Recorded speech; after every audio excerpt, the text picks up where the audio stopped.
Take it away, Maureen. Okay. Um, I want to thank everyone for being on this Zoom today. I am energized by the eagerness of our ethnic communities to be part of the important process of choosing the next chair of the Democratic National Committee. As co-chair, along with Jim Zogby of the Ethnic Council, I am encouraged Ooh, by this the is very responses that I have received about this forum throughout the planning process, and the readiness of our community leaders to stand up to the Republican agenda and fight for the freedoms that this country has to offer. As just a point of housekeeping, before we go into our opening statements and Q&A session, I would just like to briefly go through the rules of this forum. The meeting is open to all Democrats and members of the Ethnic Council. The Ethnic Council members chose candidates to participate live in the forum and solicited questions in advance from our members. Participating and non-participating candidates for chair are offered the opportunity to submit a 1-minute video to be posted on our website after this event. In addition, they are all invited to participate in our next meeting, which will be held on January 31st at the Gate Board in conjunction with the DNC meeting. All participants will be muted except the speakers and the Ethnic Council members asking questions. This online forum will utilize the timer application in Zoom to keep the forum on schedule. The allotted time will appear on the candidate speaker screen. Please adhere to the established time limits. Each of the 4 candidates will have a 2-minute opening statement. Responses will be in a randomized order. And in addition, they will answer questions from our members. Each question will be a minute and they will have a minute to respond. Finally, closing statements. Each candidate will have a 1-minute closing statement. Responses will also be made in a randomized order. We are fortunate today to have 4 candidates, 4 of the candidates who are running for DNC chair.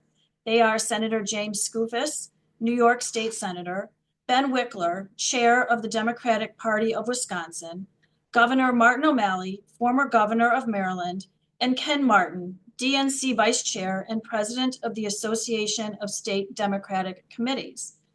I would like to start our opening statement segment with Senator James Skoufis. Senator, if you'd like to give us your opening statement. Yep.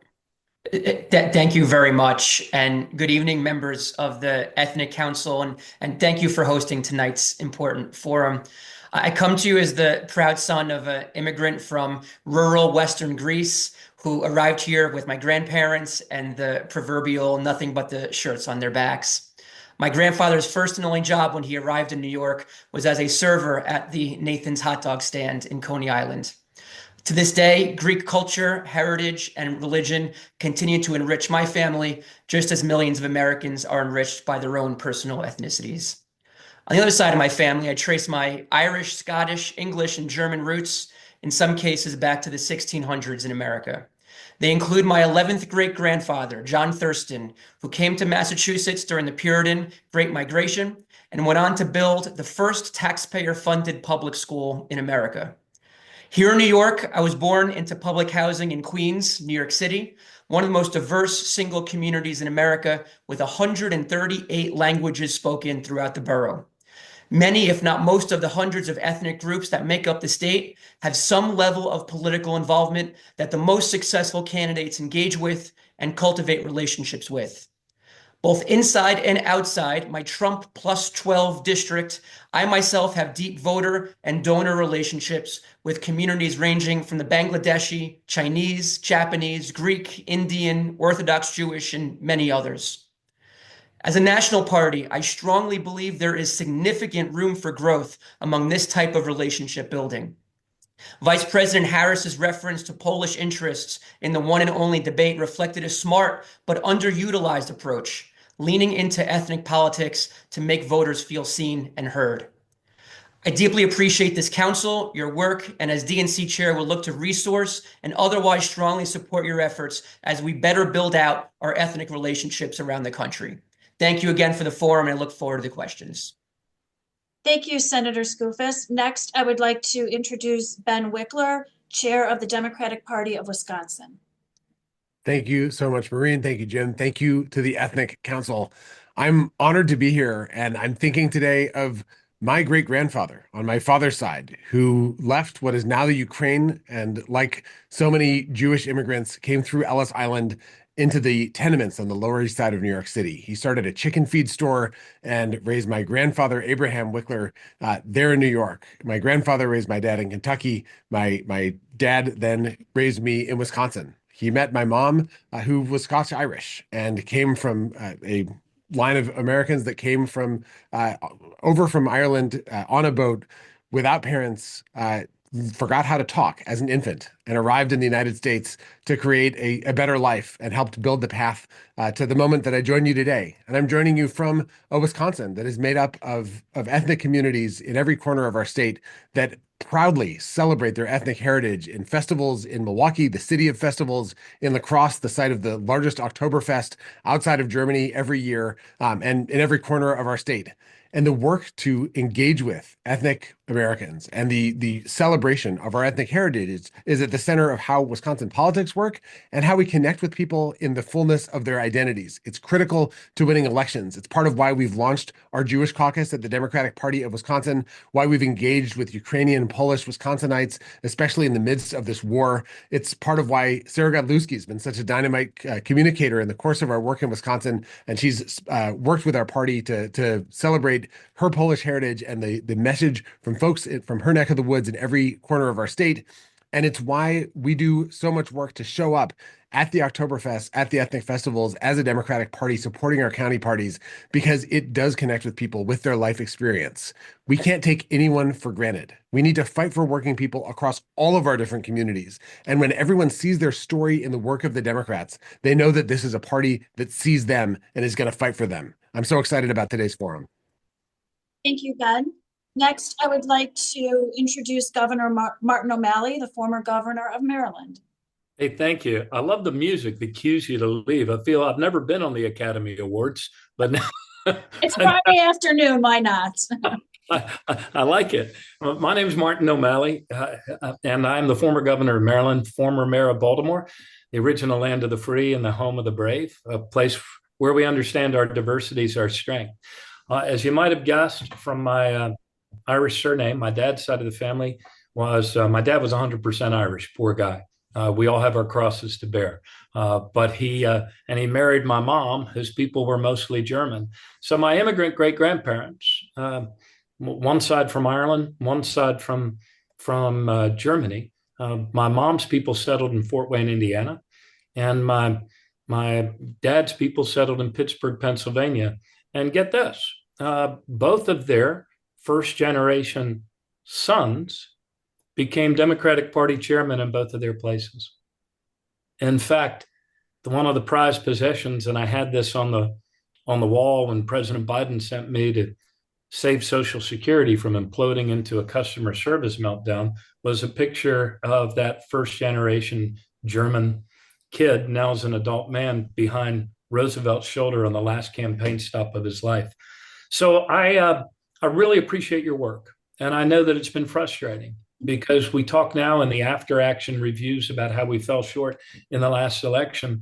And I hear so many stories from people, including members of this council, I think like Jim Rosapep and others, that, hey, we were trying to say we had the solution, part of the solution to connecting to communities, to identifying with people's backgrounds, with their values, with lifting, with meeting people where they're at. That's almost the phrase du jour, meeting people where they're at.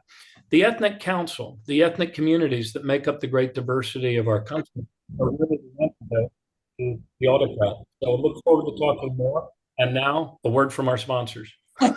Thank you. Thank you, Governor O'Malley. Next, I would like to introduce Ken Martin, DNC Vice Chair and President of the Association of State Democratic Committees. Ken Martin. Thank you so much, Jim and Maureen. I really appreciate being here today. You know, my story began with my mother, who had me as a teenager, and by the age of 20, she was raising 4 children as a single parent, navigating tough times and the challenges of poverty. We spent periods in and out of shelters, confronting the harsh realities of an economy and a system that wasn't built with us in mind. Yet through it all, my family never wavered in our belief in the promise of America, a promise that this council has always valued and shared. The DNC needs to support the Ethnic Council because it embodies the values that make America strong: unity, diversity, and opportunity. You bring together individuals from all ethnic, racial, national origin, and religious backgrounds, and you uphold the nation's immigrant heritage and commitment to democracy, human rights, and fairness. The Ethnic Council has always served as a powerful voice for working Americans while advancing the principles of peace, freedom, and equality, which are core values not only for this country, but for our Democratic Party. Now, you all know me. I haven't been a stranger to this council. I have spoke to this council at every DNC meeting, as well as worked closely with many of you to make sure you have the tools you need to reach out to ethnic voters throughout the country. Whether it's finding new data sets, getting you access to the voter files, putting you in touch with state party leaders, and helping find translation services, we have partnered together in big ways and small, and will continue to when I am DNC chair. Look, my record of winning elections is unmatched. In Minnesota, I established one of the most successful and sustained state parties in the country and nationally. I was picked by my peers to build out political infrastructure across all 57 states and territories. I wrote the 57 state party strategy, and I have a vision to bring our party to the winner's circle again. With your help, with each of you on this council, we will continue to build that infrastructure together to make sure the council does what it used to do and is supported by our party again. Thank you so much. So much, Ken. Next, I would like to introduce my co-chair, Dr. Jim Zogby, who will just briefly talk about the Ethnic Council, what it does, and the important role that it plays within the Democratic National Committee. Thank you, Maureen, and thank you, Jim Rosapep, and thanks all of the candidates who are with us. Look, I've been doing this work now in the Ethnic Council with Jim Rosapep and some of the others who are on this call for 30 years. And frankly, this is the most hopeful I've been that we may get a hearing in this election. Those of you who spoke all seem to get it. And that's a rarity in this party, and it shouldn't be. When Bill Clinton formed the Ethnic Council, he knew what he was doing. We were the one group, a huge group. Everybody not included in affirmative action. We didn't have a desk in the White House, didn't have a desk at the party. He gave us a desk in both. And they gave us funds to do work in advertising and ethnic media. We had a staff person in the party. After he left, it was over. And frankly, when I saw an ad in a few years ago in Pennsylvania, a guy running for Congress, walking toward the camera saying, my mom and dad were Democrats and union members, and I grew up a Democrat, but let's face it, Democratic Party doesn't care for us anymore. They don't talk to us or listen to us. That's why I'm running as a Republican. We've been telling that to the party for years, that we lose voters when we don't talk to them. And they see it as either or. I mean, they come in with the Obama coalition, which was great, but the Obama coalition without Obama doesn't always work. Even Obama had a message for white ethnic voters, and he won them. And frankly, that's something not understood. We have ignored ethnic voters. We've not gotten staff. We've not gotten support, and they've not paid attention. I mean, when you were talking, Ben, about Wisconsin, when we're going to have the convention in Wisconsin, I was excited because it's a great ethnic state. And Tom Perez gets on the phone. He says, we're so excited. Wisconsin's great because we've got a huge Latino community and we've got a great Black community and we're all set to go. I raised my hand and I said, but there's a huge ethnic community there. Isn't not so important? It was like, you cannot ignore us and still win. Frankly, we're losing white ethnics. They call them non-college educated whites. That's nonsense. Nobody's got a bumper sticker that says I'm non-college educated white and I vote. They may say I'm Polish and I vote, or I'm Irish and I vote, or I'm Italian and I vote. They have a name. Harold Washington told me one time, he said, everybody looks at Chicago as black and white. I don't. I see gray and tan, and I see a whole bunch of shades. Every group's got a name, and they just want you to call them. They want you to talk to them. And so frankly, listening to you guys, I said, we're on the right track here. We've got folks who are going to listen. And that's so important. But I'll tell you that you win and you're going to have resistance from staff and from a political culture that just doesn't get us, that sees us as deplorable, that sees us as cast down. And frankly, the issue is by not paying attention to the issues of ethnic voters, we're also losing Latino voters and Black voters. 20% of Black voters are immigrants. And Latinos are not just all an amorphous blob, they're Venezuelan and not just Cuban, Puerto Rican, and Mexican, but they're now huge Nicaraguan groups. And there's all these communities we're not paying attention to. They want the same thing that the Irish and the Italian, the Polish, the Greeks, my folks wanted too. They want their families safe. They want jobs. They want opportunity. They believe in America, and we've got to speak to them. And so, frankly, thank you all for doing this. And I hope that we together can beat down the resistance that has literally locked ethnic voters out of the Democratic game, bring them in, and recognize, as all of you have noted, that we all have a heritage, and it's the one that actually makes us rich and strong as a party. Thank you very much. Thank you, Dr. Zabi. I really share your enthusiasm as well. I think we've got a great slate of candidates this time around. And just by the prominence that the Ethnic Council has been elevated to within the participants, with having these participants, I think is a step in the right direction. I'd like to transition over now to the question and answer portion of our forum. We have several of our Ethnic Council members who will be asking the candidates questions. Questionnaires, I would just ask that you introduce yourself, who you represent, and then ask your question. The first question will come from Ambassador Rosapep, and then the order in which the answers will come from the candidates has been randomized. But in this regard, it will be Senator Skoufis, Ben Wickler, Martin O'Malley, and Ken Martin. Ambassador Rosapep, would you like to ask your question? You're muted.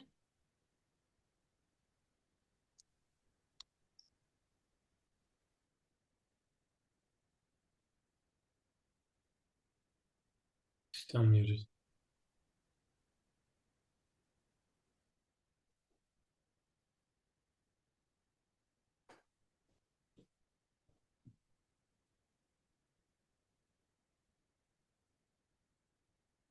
Okay, while that's getting fixed, why don't we move on to Ulana Mezerkevich. Ulana, would you like to ask your question? And then it will be answered in the order of Ben Wickler, Martin O'Malley, Ken Martin, and James Skoufis. Ulana, good to see you. Unmute yourself. Olana, you got to press unmute. Unmute yourself, Ulana. Jim, you didn't do it. Oh. I'm saying the ambassador. Thank you, Maureen. My name is Ulana Mazurkevich, and I'm president of the Ukrainian Human Rights Committee. I am Ukrainian American. One of the most important issues facing the United States is countering Russian assault on European security. It is an assault on European security as well as it's critical to U.S. national and economic interests. To counter Russian propaganda and expansionism, what are the candidates' position on the ongoing Russian war on Ukraine and on the security guarantees to Ukraine? Is accepting Ukraine into NATO now, as Finland has suggested, a good solution? Please, your answer. Ben, would you like to address the question first, please? Sure. So, Ulana, first, thank you so much. And this is an existential moment. It's an existential moment for Ukraine and for the place where my own family is from. It's an existential moment for Poland, for all the Baltic states, and for Europe itself. And the question of how to think about what it means to be an ally in this moment, I think will ricochet across all the places where the United States is a trusted partner and ally, and it will ricochet across American politics. Because if people feel like the United States can drop like a hat, its commitment to any country or any region based on shifts in the political wind or whatever whatever it is that Trump has with Vladimir Putin, that is bad for the world and bad for security. So I think that it is a critical priority that President Biden and Vice President Harris have at every step supported the people of Ukraine. We've seen Ukrainian flags go up all across Wisconsin and all across social media and around the country. And we should support Ukraine. Thank you. Thank you, Ben. Governor O'Malley, would you like to respond? Yes, I'd like to say that, in the In the aftermath of the disappointing election results, one of the first places my mind went to was imagining those young soldiers, young and old soldiers, on the front lines in Ukraine. This is a time when the party needs to stand up, stand with Ukraine, stand by those American values that made us respected in the world. And yet, we know that these 2 years ahead, if we do our work right, we can put brakes on it within 2 years, are going to shake a lot of things that we thought were unbreakable. The NATO alliance, Social Security, things that we thought were just part of what it meant to be an American are going to be rocked and buffeted by this presidential administration. And as a party, we need to be ready to stand up right away, and we need to up our own apparatus in communications online to combat the misinformation where our party, or rather our country's openness, has been hacked against us by Russians and others. So that's my response. Thank you, Governor. Ken, would you like to respond now? Yeah, thank you so much, Alana. And it's a great question and an important one. And particularly on the advent in just a couple of weeks of Donald Trump being sworn in as the next president of the United States, we have seen in recent statements and statements during the campaign that he, unlike our party, would turn his back on our alliances around the world. Our party and frankly, our country have always stood for democracies who are being assaulted, whether internally or externally. We have always stood with emerging democracies and longstanding democracies around the world. And that's true of Ukraine. And we have a responsibility, not just as a Democratic Party, but as Americans, to continue to stand with our allies against authoritarian regimes like Putin's regime and Russia. And so it's going to be really important, no matter who the next DNC chair is that when we see these excesses and extremes from the Trump administration, that we stand up right away, we push back, we fight back, and we make sure we make it very clear that American values are on the line here, and we're going to stand with Ukraine. Thank you, Ken, for your answer. Senator Skoufis.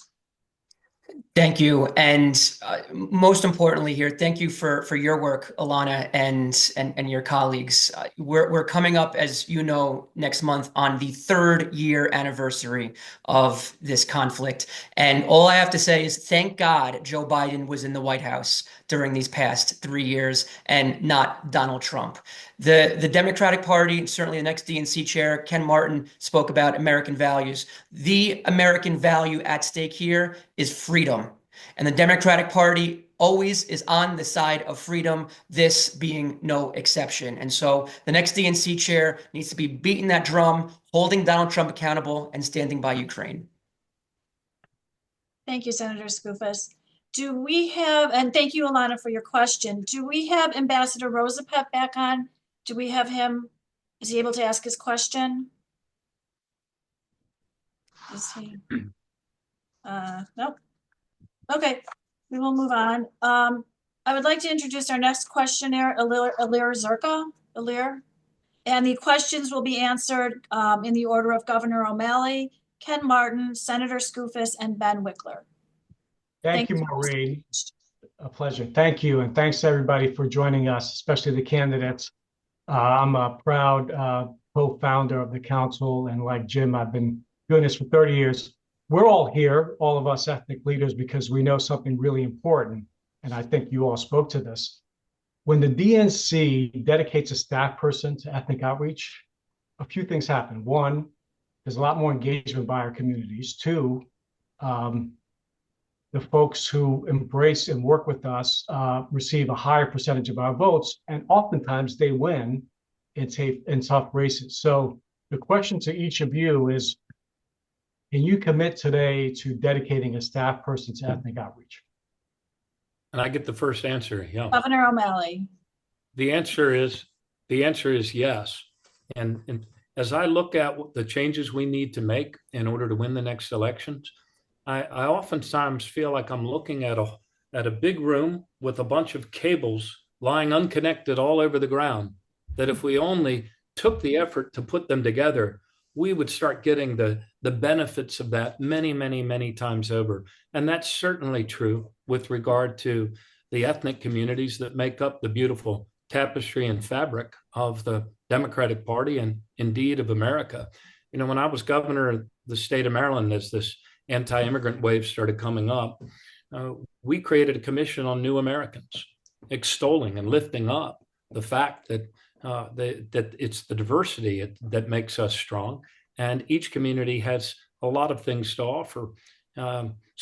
Yes, I would have a staffer, and I would, and I can also promise you it won't necessarily have to be a person of Irish extraction. Yeah. Thank you, Governor. Ken, would you like to address Alira's question? Yes, thank you so much, Alir. And it's a fantastic question. The short answer is yes. But let me just say that last spring, there was some research that showed for the first time in modern history, the perceptions of the two political parties has completely changed. The majority of Americans now believe the Republican Party best represents the interests of the working class and the poor. And that's a damning indictment on our party, of course. But as it relates to how we actually change that perception right now, right, we have to actually realize that the working class in this country makes up Black, brown, and white people who are feeling like our party has left them behind. And it's really been shameful how the DNC has treated the Ethnic Council in recent years, right? Not providing them with resource. And there's reasons why we've been losing ground, because we haven't been organizing the Black, brown, and white working class the way we need to.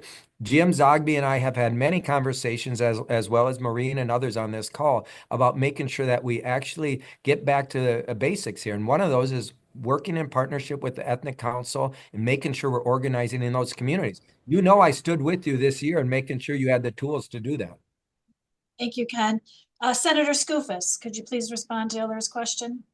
Of course, and like the others, the short answer is yes. I want to underscore, you can imagine there are other councils, there are other caucuses who are also very interested in having a dedicated full-time staffer, and I'm supportive in many of those cases as well. But we need to be real here. If we're going to find the funding to be able to do things like this, it means moving away from the DC consultant class as a DNC that's been ripping us off, not just for a couple of years or one or two cycles, but for a very, very long time. So we can, all of us can promise you the world here, but where does the money come from? And it's got to come from someplace. And right now I'm proposing, and I know some others on this call are proposing, that we reorient our spending away from that bottomless pit that's been ripping us off and resourcing important councils and efforts like yours? The answer is yes. Thank you, Senator. I would like to have Ben, if you're available, answer Alira's question. Absolutely. Thanks, Alir. And yes, absolutely. We need a staffer that focuses on working with the Ethnic Council, with broader ethnic outreach. We should be building a broader plan to support that work happening in state parties across the country as part of our strategy in each state. We should invest in ethnic media. We should work with our data and technology team to find or build tools that can help us to buy data, model, draw names and geography to identify ethnic voters in our voter files and reach out to them effectively and make that available to the local candidates, state leg candidates, the folks at every level of the ballot across the country. This will take funds. We should review every one of our consultants and contracts and audit to make sure we're only working with folks that reflect our values and allow us to win elections accountable to data, not to someone's bottom line. And we should raise funds by showing people that we are fighting for working people across the country, that we get the assignment, and that we are actually worthy of people's trust. If we can do that, we will absolutely support this work with the Ethnic Council to reach out to millions of Americans who need to know the Democratic Party sees them and will fight for them. Thank you, Ben. Thank you, Alira, for your question. That was an incredibly important question for our community. So thank you for asking it. I'd like to circle back now. I believe Ambassador Rosapep is back on. Ambassador Rosapep, are you there? Can you hear me now? Yes, we can. Oh, excellent. Thank you. So before you start, your question will be answered by Senator Skoufis, Ben Wickler, Governor O'Malley, and Ken Martin in that order. Ambassador, the floor is yours. Well, thank you very much for all of you joining us. I'm the Vice Chair of the Italian American Democratic Leadership Council. And I think I had a problem because I think Russian intelligence has joined this call. So I apologize for the gap. And everybody's welcome. So here's my question. It's a very nerdy question. As all of you know, this last year, after much urging by us and other of the ethnic organizations. The DNC finally did micro-targeting on the national voter file that's available to all the states. And the Association of State Parties put up the money and worked with the DNC, and it got up and operating, I believe, in July. And a number of our groups were able to use that database in the general election. But going forward, we have an opportunity for all candidates at all levels, city council candidates, county commissioner candidates, congressional candidates, state legislative candidates, and presidential candidates, we come to that, to be able to work with all kinds of ethnic groups, to work with Haitian Americans and not call them Dominican Americans, and talk with Korean Americans and not call them Japanese Americans, and work with Slovenian Americans and not think they're Slovakian Americans. So my question is, as chair, how do you see taking that great new resource that the DNC has put together and making it not just available, but used by our candidates up and down the ballot over the next 4 years? Senator Skoufis, could you address that? Yes, and nice to hear your voice, Ambassador, and thank you for the question. Look, it's incumbent upon the next iteration of the DNC to make sure that we're effectively communicating to, as you rightly point out, all ballots, or all candidates rather, up and down the ballot, the tools and the opportunities that are available to them. And now sometimes that will mean trickling it down through the state parties. But certainly, I've spoken with enough councils and caucuses and DNC members to know that one, there are instances where they don't know what's available. And two, sometimes when they do know what's available, it's not made available to them. And so the DNC has this great data, and Ken Martin, I know, was instrumental in building this out in the past couple of years. And we need to make sure that everyone knows it's available, and we need to make it available. Thank you.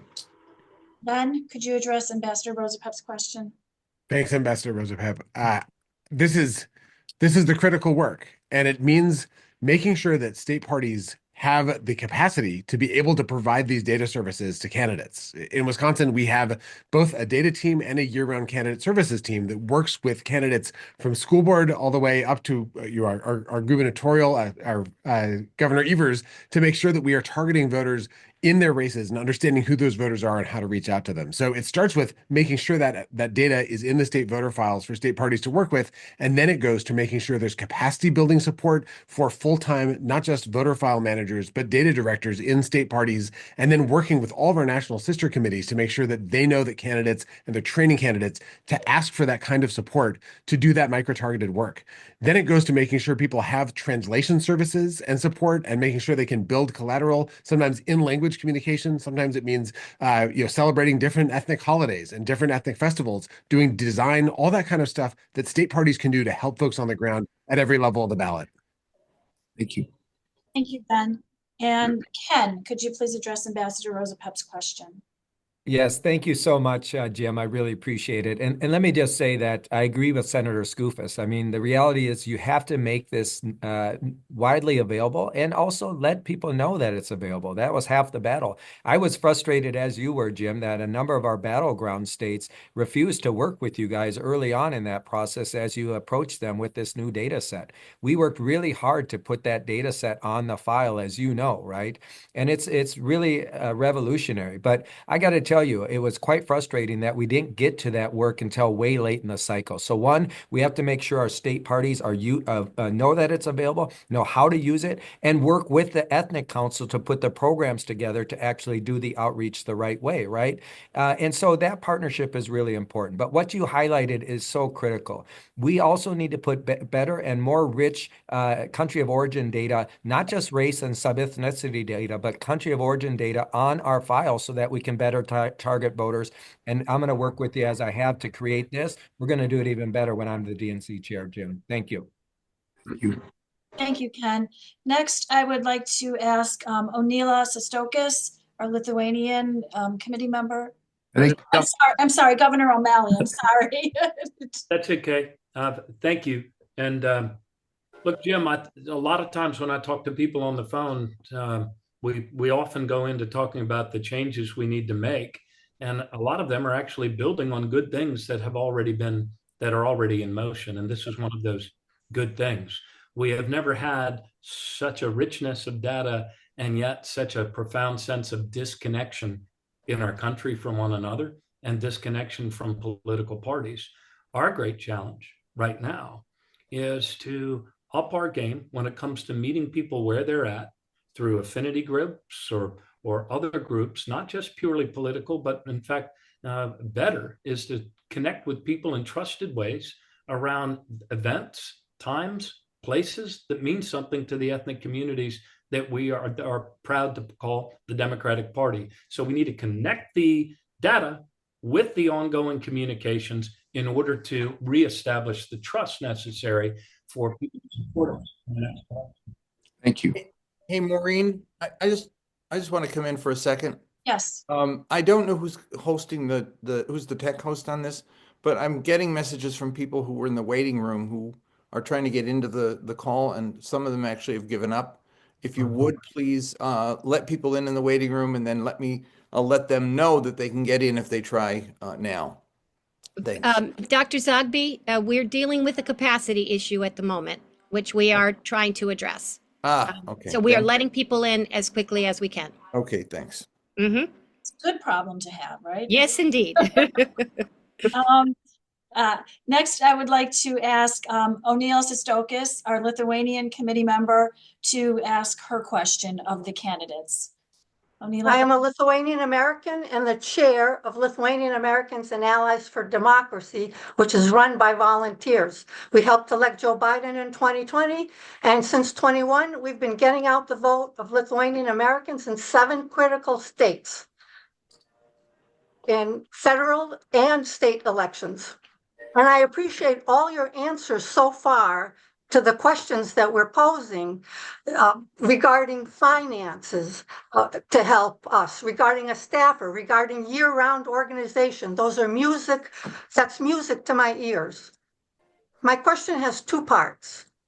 Please describe your leadership style, and then please describe any structural or financial changes you would make to help us reach our ethnic communities during all elections, knowing that you partly started addressing those issues. Thank you.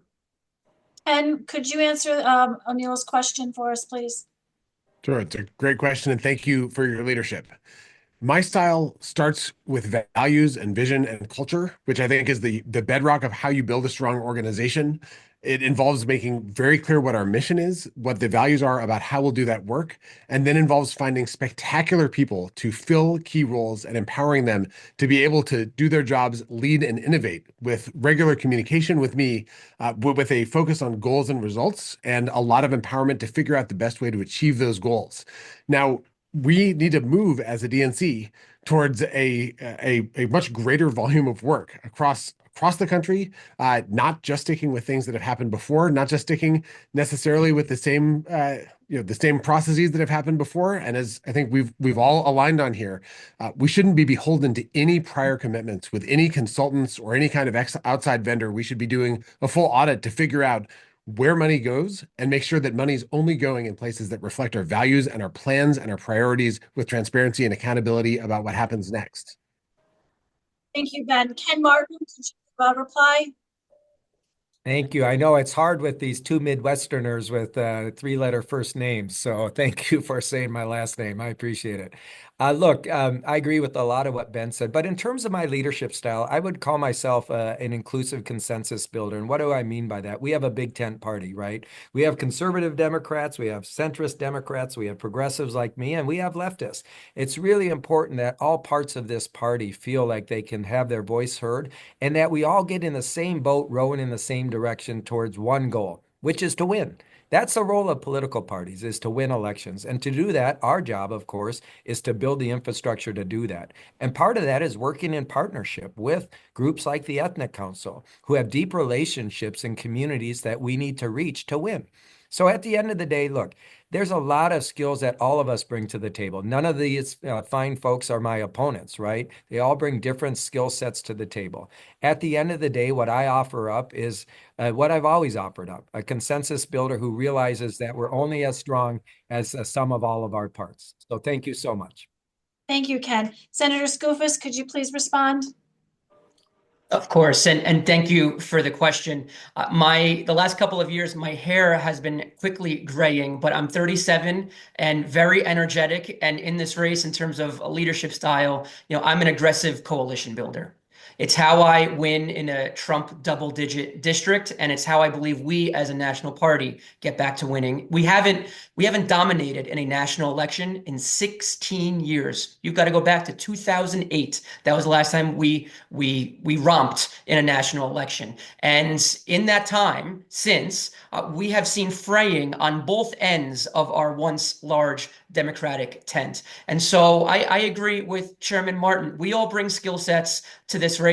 My skill set is I know how to coalition build for a living, and certainly I would look to do that. And the other, real quick, is as the outsider in this race, I don't owe anything to anybody who's part of the status quo stakeholder caucus, whatever you want to call them within the DNC. The DNC needs a major shakeup, and I'm the person that would bring it as the next DNC chair. Thank you, Senator. Governor O'Malley, could you please respond? Sure. My leadership style is that I am a collaborative, empathetic, performance-driven leader. And I've proven it at every level where I've ever had the opportunity to lead, as mayor of Baltimore, as the governor of Maryland, as the head of the Democratic Governors Association, and most recently, turning around Social Security. All of that carries with it what a lot of people are uncomfortable with sometimes in politics, especially if they've, been brought up in old traditions. And that is a radical commitment to openness and transparency. We've got to meet each other where we're at. We've got to be honest about what's working and what does not. And we need to be collaborative, not in a once-a-year way, but every 2 weeks, bringing people together in a battle rhythm that allows us to get to the truth and bring forward the ideas that actually serve the good of the mission and the whole, which is to win elections. Thank you very much, Governor. Thank you, Anila, for your question. Our next question comes from Jack Hanna, and the answers will be responded in the order of Senator Skoufis, Ben Wickler, Governor O'Malley, and Ken Martin. Good to see you, Jack. Thank you, Maureen. My name is Jack Hanna. I'm a third-generation Syrian American and a 20-year member of the NDECC. I served as a state party treasurer and interim chair over the course of 30 years and have attended 7 national conventions. I'm of the opinion that the last 20 to 30 years, and especially so in 2024, the Democratic Party has not had a coherent, decisive economic policy, and that we lost elections last year and previously across the board because of that. I and several others are advocating for legislation that creates an FDR program to fund rebuilding the country's infrastructure without new taxes or debt, employing the same mechanism that FDR did to dig our country out of the Depression and prepare ourselves for World War II. Economic policy is an ethnic issue. Because the party is out of power from the White House and Congress, the DNC will have an additional role of policy development and advocacy. My question is, what are your 2 highest economic policy priorities for the Democratic Party and why? Thank you. Senator Skoufis, would you like to respond?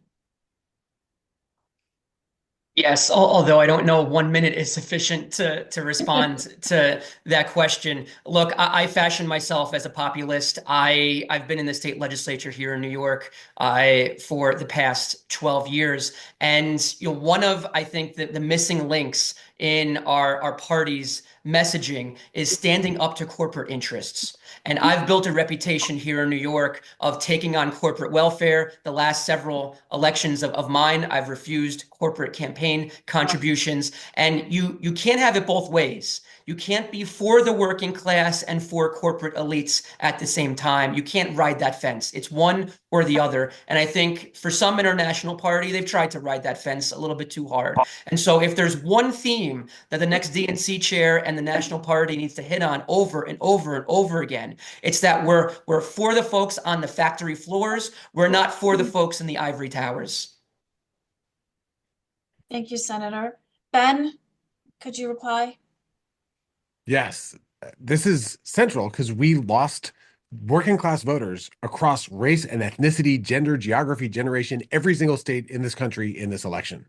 And starts with being on the side of working people, relentlessly driving people to attention on that. Part of that is supporting unions. And I think unions are one of the most popular institutions in this country in this moment. We can live that through our values. We can fight back against attempts to break worker power. And we have to fight against corporate interests to rig the economy to benefit people at the very top. Now, there's going to be an attack maybe on Social Security, maybe trying to gut Medicaid and rip up the healthcare system. Maybe it's an attempt to undo any attempt to address monopolization, which is a massive fight. And I think the DNC's role is going to centrally be to bring attention to the fights that we wage that show who we are and who we're for and who we're not, what the other side is for and who they're against, which is working people across the country. We'll work with elected officials, we'll fight, and by showing our values, we'll win elections. Thank you, Ben. Governor O'Malley? Yeah. Look, one of the most important truths that we have to voice again and again and again to people, especially those that left our party or didn't turn out to vote for us, those that were struggling the most, where inflation was greatly outpacing their paycheck, is this truth: that our economy is not money, it's people. It's all of our people. President Biden put forward economic policies that were in the best interests of our country, building up our infrastructure. Finally, a bit of an industrial policy, especially when it came to the CHIPS Act. And yet we were not able to link those policies back to people. So now, in the absence of having the White House to form that positive narrative, we are going to have to counterpunch against the bad decisions Donald Trump makes that actually harm working people and make it harder for them to get ahead. That's our role as we move forward. And thank you, Governor. Ken, could you please respond?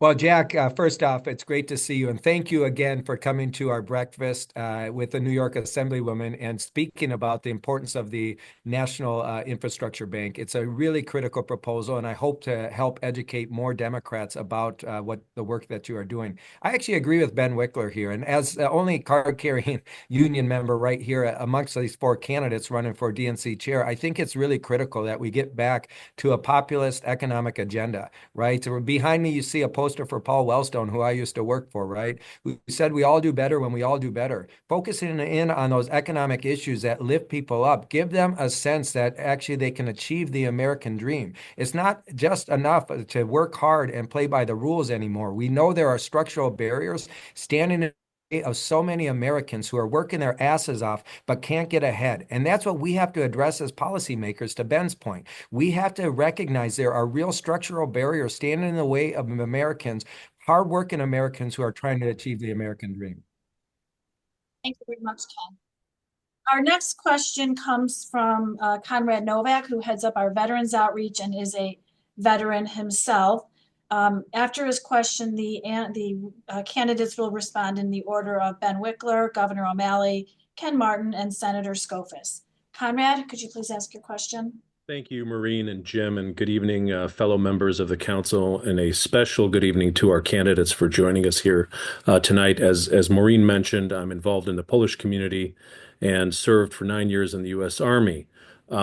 We all know that since the founding days of our nation, immigrants and the sons and daughters of immigrants have served in our country's armed forces in large numbers. In fact, over 20% of all Congressional Medal of Honor recipients weren't even born in this nation. Many on this call have relatives that have served or have served themselves. Can you briefly share an initiative or policy that you would advocate for on behalf of our veterans that would meaningfully engage them to embrace and come back to our Democratic Party? Thank you. Ben? Thank you so much, Conrad, for your service. And thanks for lifting this up. In Wisconsin, at county party meetings across the state, we honor veterans. We start with the Pledge of Allegiance. We created a new tier of membership for veterans in the Democratic Party of Wisconsin and worked with our Veterans Caucus to make sure that we're inclusive of veterans in how we communicate and how we fight. And we've been able to pass law. Our Governor Evers has been able to sign bills into law, honoring veterans and lifting up their contributions in our state. I think this is something that resonates profoundly both with veterans and military families like mine and with non-veterans and non-military families, because this is one of the uniting values that we respect those who serve in uniform in our country. And as a DNC, we can not only practice what we preach at a national level, but we can empower state parties with strategies to be able to do this work, help them build veterans caucuses, and ensure that they're actually communicating about the issues affecting military families as Trump tries to deny and turn his back on those who served our country. It is shameful what he does, but we have a chance to fight back by showing who we're for. Thank you, Ben. Governor O'Malley? Yeah, most my two grandfathers that I mentioned at the beginning of this both served in World War One. You know, first generation sons, one of a German father, one of an Irish. But my German grandfather was actually wounded, you know, dragging bodies off in no man's land. So my dad fought in the Second World War. I'm honored to have Patrick Murphy advising and helping me in this campaign. As governor, we had a goal of zero unemployment for veterans, for returning veterans. We pushed for efforts that would make it easier for the spouses of veterans to be able to get credentialed in their, you know, chosen profession or trade. These are the things that are kind of like, double benefits, because it speaks to the kitchen table issues and it also honors our veterans, their service. And so these are the initiatives that I think we need to push as a party to show veterans and their families we have their back. Thank you, Governor. Ken? Thank you so much for the question, Conrad. And first, let me say I'm really proud to be supported by the Minnesota Veterans and Military Families Council in my race for DNC chair. And the reason why they've supported me is because it's one thing, of course, I agree with Ben. It's important for us to honor veterans at our meetings and make sure they know we care.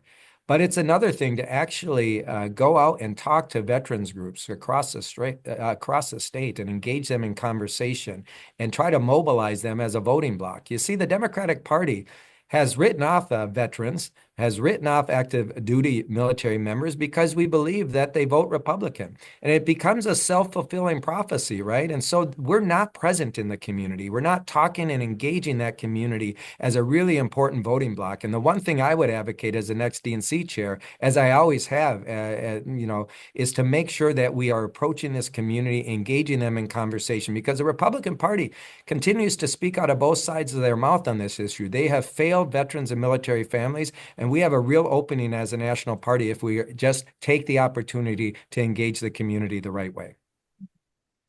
Thank you, Ken. Senator Skoufis.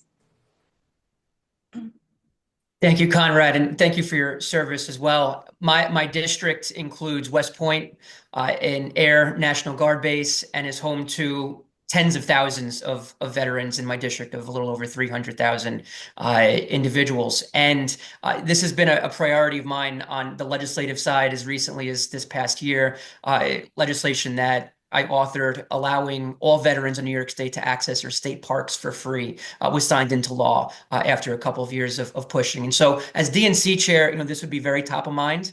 And I would look to put policies in place where we disproportionately put veterans in our party on the TV airwaves as validators with our newspapers and other media outlets, make a special emphasis on working to recruit candidates from the veterans community to run for office. One of, if not the most effective, in my opinion, super PACs out there is Vote Vets.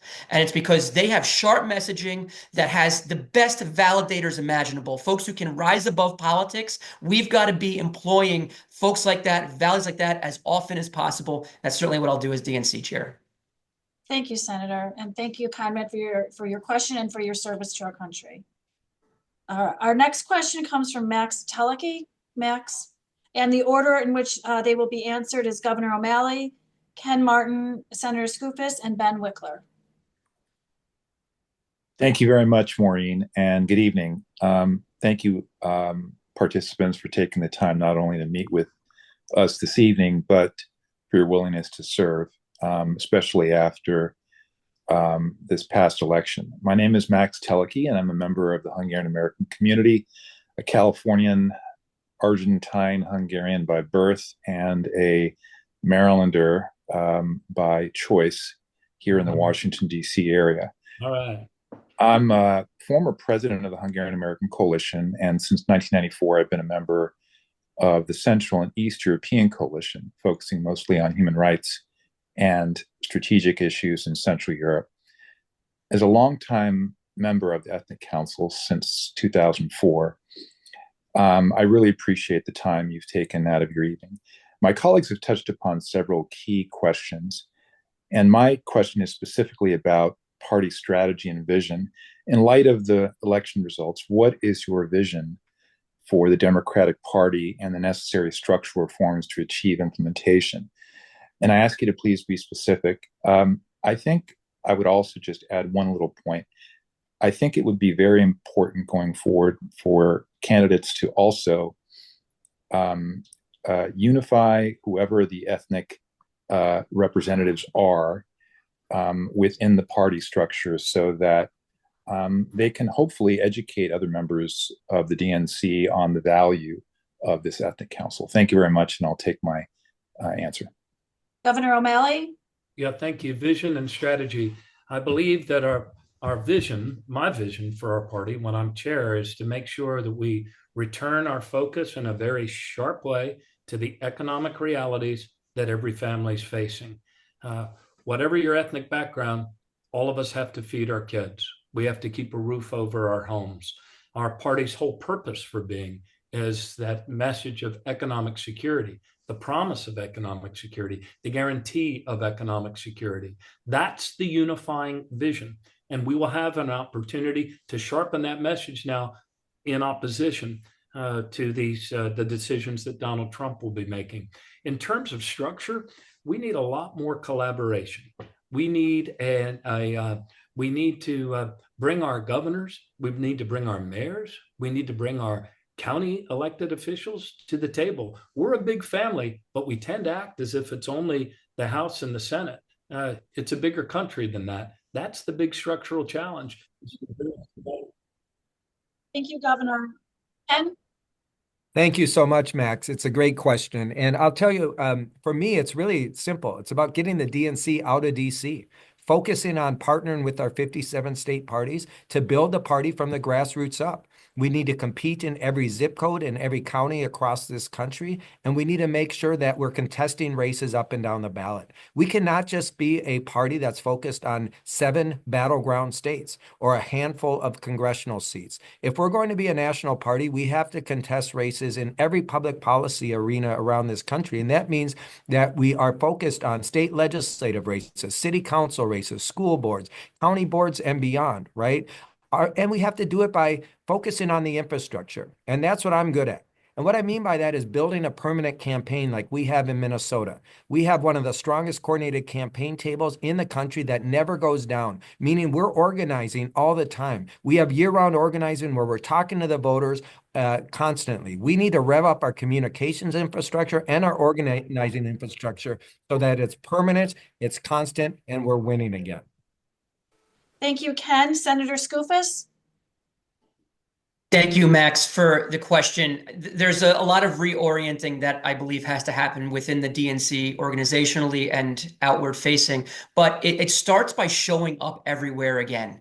And we've stopped showing up in some places that National Democrats have felt are uncomfortable for us or our message. For a living, daily, for the past 12 years, I walk into meeting rooms, Elks Lodges, for example, where I walk through those doors, folks know I'm a Democrat, and they initially look at me like I've got 19 heads because I'm a Democrat. But I not only am comfortable in those types of uncomfortable settings for a lot of Democrats, but I embrace those opportunities because that's where folks are that haven't heard from us. I went on Brian Kilmeade's kooky Fox News radio show a few weeks ago. We talked about crime and abortion abortion and guns and the transgender conversation. And those listeners probably don't hear from too many Democrats. So that's how we've got to get our message out again, is meeting voters where they are, wherever they are. I've done that for a living for the past 12 years. Thank you, Ben. Thanks, Max. And I agree with James. We have to communicate everywhere on offense and to build up progressive media and to people who are not thinking about politics much right now. Among people who pay attention to political news, we're winning. Among people who never do, we're losing. And I agree with Ken. We need to be in every state. And to me, it's not about a cookie cutter 50 state or 57 state strategy. It is a strategy in each state where we work with all the stakeholders. We see where the gaps are on the infrastructure. We see what races will come up and down the ballot. And then as a national party, we invest in partnership with the states to build the kind of year-round organizing and communication and voter protection infrastructure that we need in each place.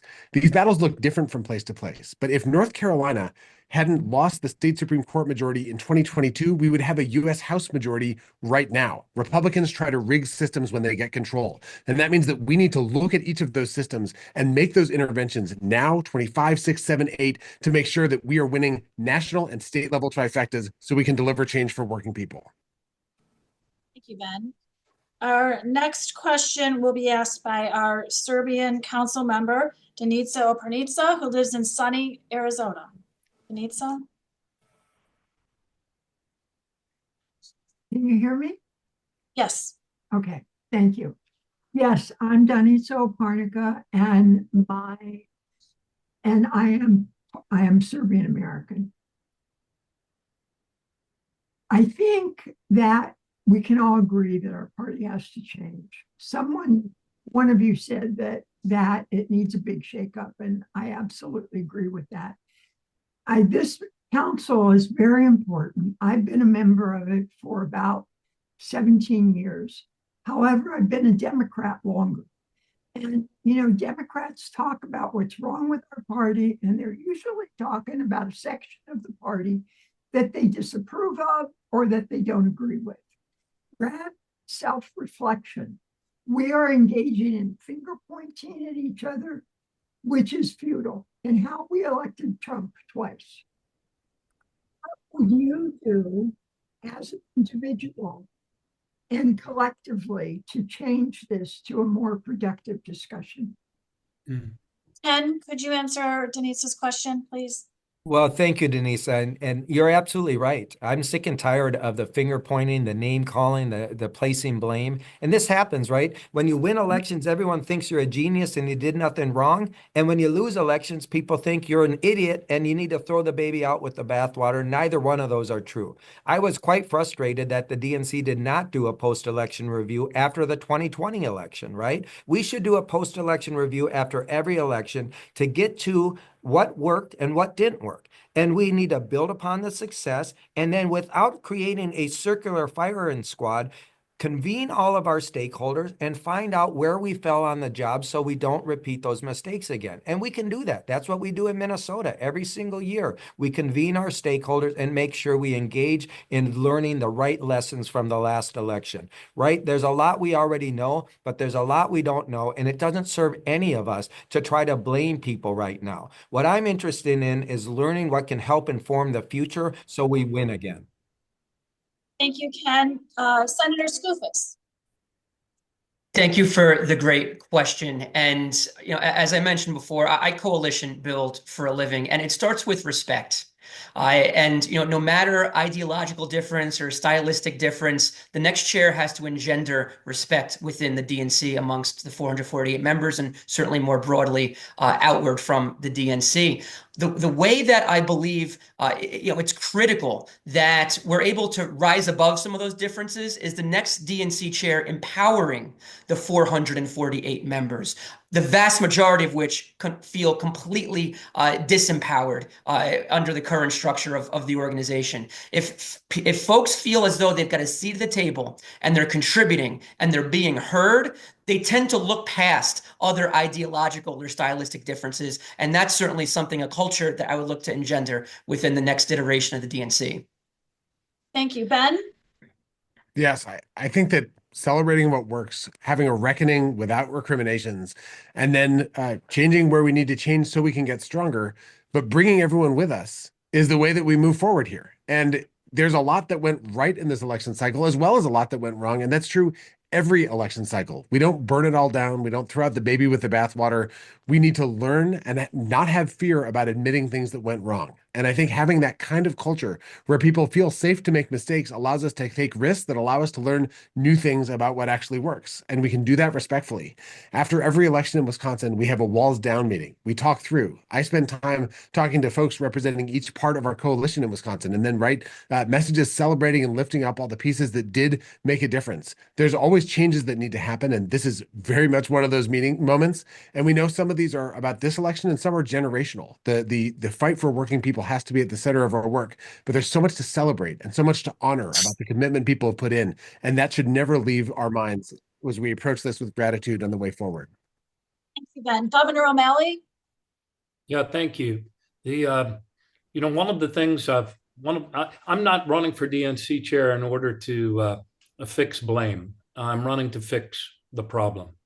But one of the things I've learned in terms of change management is you have to meet people where they're at. And in this case, Democrats across the country, those that contributed to our party, those that knocked on doors, are pretty despondent. They want to know why we fell short. They want to know how it was that people that are working harder to get by than anybody else in our economy felt like we weren't talking to them. So that's why a dispassionate, quick, data-based after action analysis is so very important. If we can acknowledge what happened, where, why, and how, then we can begin to restore the trust necessary to appeal to our shared core value to move forward again. But we have to do that first. Thank you, Governor. Our next question will be asked by Marty Dunleavy, and the candidates will answer in the order of Senator Skoufis, Ben Wickler, Governor O'Malley, and Ken Martin. Marty, would you like to ask your question? Do we have Marty here? Marty is here. Marty. Marty, where are you? I-42. He's There on he mute. is. He's on mute. Unmute yourself, Marty. Very good. There you are. We got me? you. Hi, my name's Marty Dunleavy. I am an Irish American and served on the Democratic National Committee for 22 years, 4 of which was on the executive committee of the DNC. I am the former national political director of the American Federation of Government Employees and was the Connecticut State AFL-CIO political director before that. And I'm currently a clerk in the Connecticut State General Assembly in the Senate office. I was the clerk of the House for several years. With that said and done, I've been through this process of interviewing and talking to candidates for DNC chair forever. My question is very simple. Ethnic Democrats represent large segments of American ethnic community. Our membership represents, though not exclusively, predominantly white and certainly a plurality Catholic and Orthodox voters. These constituents that the Democrats continue to lose vote share with in recent national elections. What will you do to commit to build capacity amongst ethnic Democratic communities and recognize our national Democratic leadership? And what will you do to help us win back the New Deal coalition? Senator Skoufis? A minute to answer all that. So let me start by saying this. We need to empower this council, and we've talked a little bit about that with a dedicated staffer. It also includes a line item in the DNC's budget.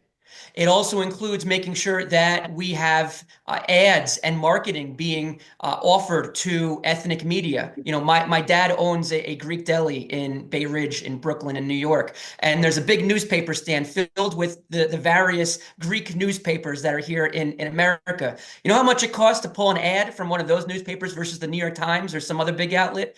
3 to 4 figures instead of 6 figures. You know, we get bang for our buck, and guess what? Those editors and the readers they develop a loyalty and a gratitude for us paying attention to their community and to their media outlet. And so, I don't think it's rocket science. It doesn't cost a lot of money, but the next DNC has to be hyper-focused on empowering you all and putting some bucks behind outreach and making sure that these ethnic communities see us, hear from us, and that our organizational committees are reflective of the different ethnic members that make up the DNC. Thank you, Ben. Thank you. And yes, it starts with communicating in the media where people actually trust, where they see their communities, conversations taking place. I think broadly, it also means leaning into uniting economic pocketbook messages that show that our fight starts with ensuring that everyone can try to build the kind of life that they want to lead. And that's where the work with unions, and thank you for your leadership in AFG, is so important. That's where showing that we're fighting against those who try to rig our economy and support monopolies that try to rip people off. That means fighting like we mean it, that showing that we are pissed off when people try to come for the bedrocks of a middle-class life in this country, which we know that Trump is going to try to do again, just as he tried to cut Social Security and Medicare every year of his presidency. It means showing up in all communities, not just some communities. This is essential to how we've done this work in Wisconsin. And we've overperformed relative to national demographics with ethnic communities in every county in Wisconsin each year that I've been chair. We got to do that nationally, and I'm committed to it. Thank you. O'Malley. Yeah, so much of I think, well, Marty, first of all, thank you for your question. Also, thank you for your leadership at AFGE and continuing. I enjoyed working with AFGE at Social Security, really patriotic group of men and women doing awesome work under great stress.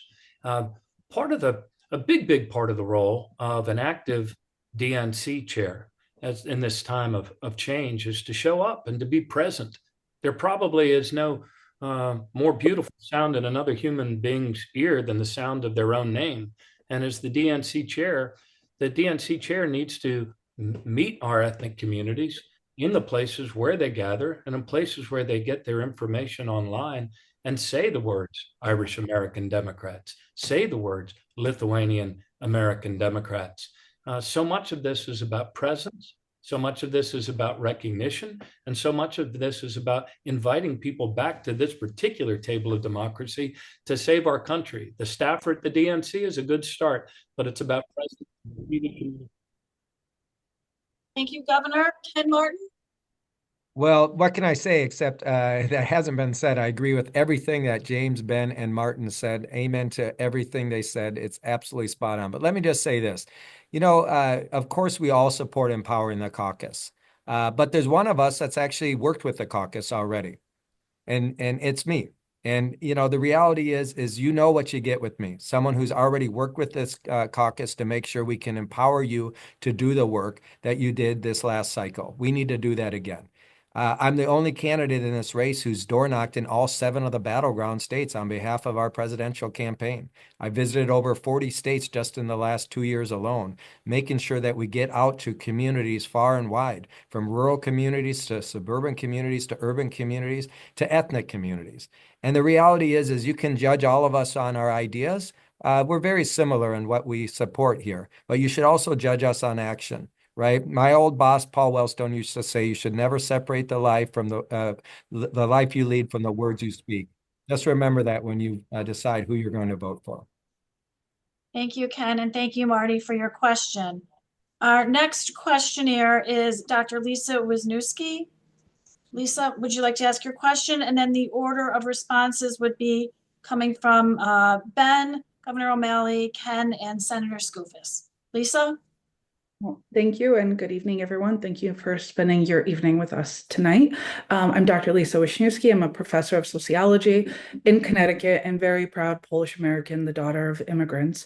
And I've spent the last 10 years studying the Eastern European communities in the Northeast. And, we've seen similar trends like we've all discussed where we're losing voter share and our communities are disconnected from the Democratic Party, right? We're losing our members and also, the feeling that the Democratic Party doesn't care about our communities. So my question is quite simple. As chair, how would you get us back to our roots? How would you show these communities that we do care about the best interests of these communities? And thank you in advance. Ben? Thanks so much, Lisa. I think that the most important messenger is the one who lives next door to you. And that's why our organizing strategy in Wisconsin, which I think is a model for what we can do across the country, is to build teams of volunteers that knock on doors in their own community. Those neighbor to neighbor teams, they start in people's living rooms or maybe a local coffee shop or maybe a Greek deli in the Bronx, or in Brooklyn, but they start with gathering people together to talk about what they care about in their community. And then they start organizing door-to-door canvassing. Then they're organizing cookouts and events. They're showing up at different festivals and different community events, and they're carrying a message in the language that people use in their own lives. I think organizing in a real way from the grassroots up on a year-round basis on races up and down the ballot, and sometimes in fights about issues. When there's a crisis, we want as Democrats to show up where people know that Democrats are us as opposed to some them somewhere else. There's only one chair of the Democratic National Committee, but there will be tons of communicators, and there should be millions of people who represent our message and our coalition in their own communities every single day. Thank you, Ben. Governor O'Malley? Yes, we need to figure out how in a methodical, organized way all across the country, we can meet and connect with people socially before we try to convince them that they should come our direction politically. We haven't done a good job of that. The other guys actually did a better job over these last 4 years than we did of that. So shame on us. But we can't change yesterday. We can change tomorrow. But the key is to connect with people in their own traditions, in their own communities, in their own places. And yes, lift up the voices of others there. Ask people to join committees. Put the faces close to home, places and names that people can relate to. That's how we organize as a party. That's how I was always taught to organize. That's how Barbara Mikulski taught me to organize as her field director. We meet people where they're at socially, and then they come with us politically. Thank you, Governor. Ken? Lisa, this is a really important question that's core to why I'm running. This idea of a permanent campaign would get to what you're talking about, because if we only show up 3 to 4 months before an election and the first conversation we have with someone is asking them to do something for us and our party, we've already lost.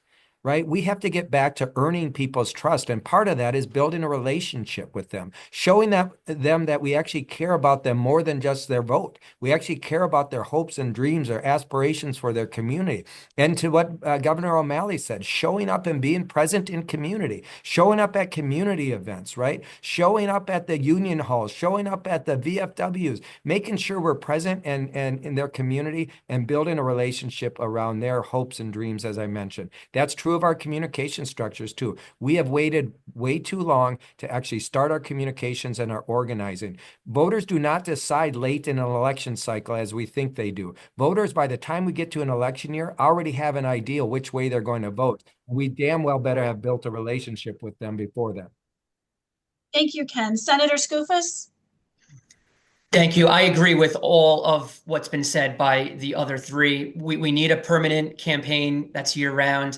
Governor O'Malley is correct. When we've lost political trust, we have to find other aspects of people's livelihoods to touch and be relatable to. And look, I'll give you one example. Greek Americans have been drifting away from the Democratic Party in recent cycles. And if we were to, for example, put forward a major surrogate from our party who spoke to the Parthenon marbles that are being housed in the British Museum, that every single Greek American, every Greek around the world desperately wants to be brought back home.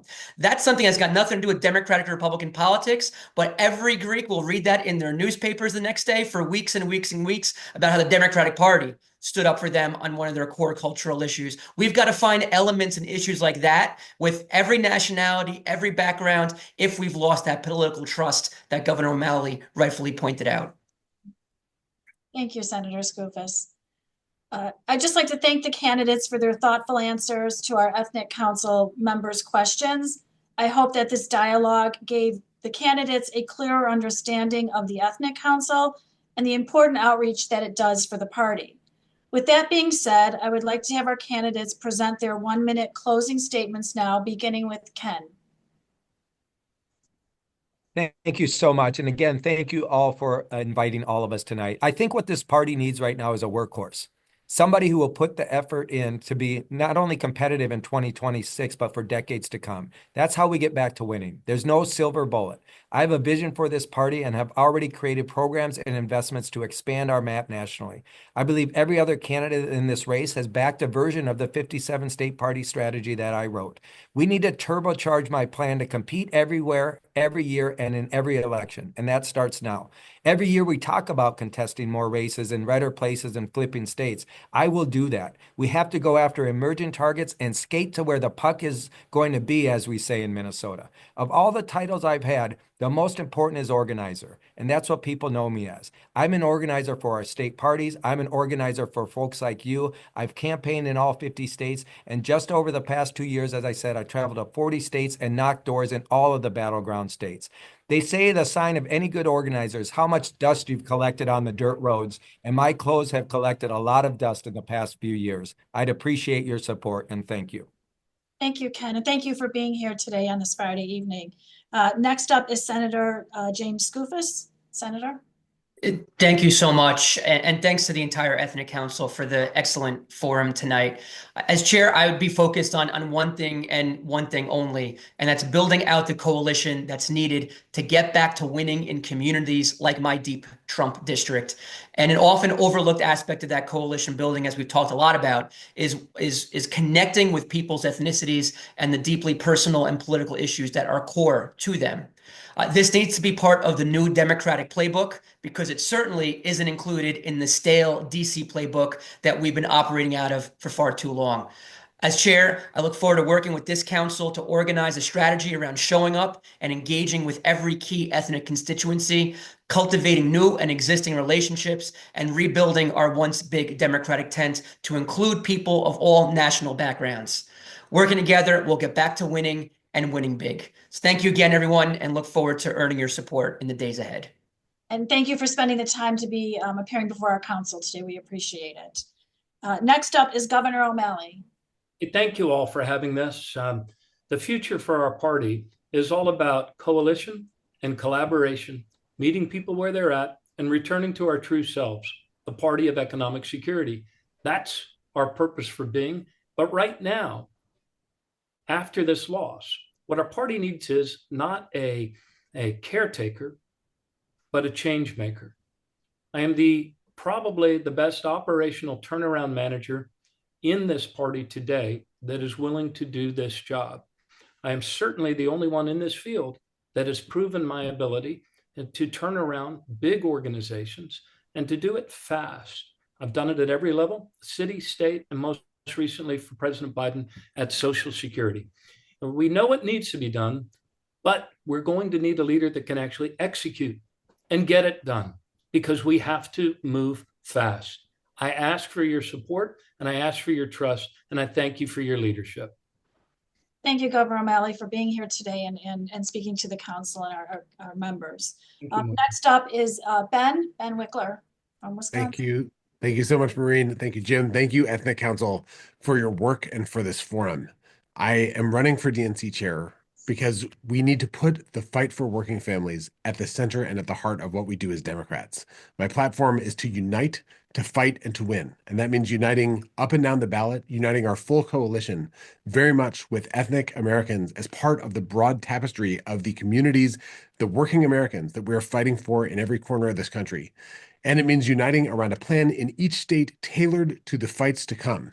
It means fighting up and down the ballot to make sure we win the local elections, we break Republican trifectas, we win Democratic trifectas, we elect a Democratic House and U.S. Senate and prepare the way for a Democratic presidency without hollowing out the party as happened in 2008, so that by 2030, we're ready to win the next decade as redistricting comes through. And it means winning not just elections, but winning change for working families that shows them, as we showed in the New Deal, that we deliver for people when we win.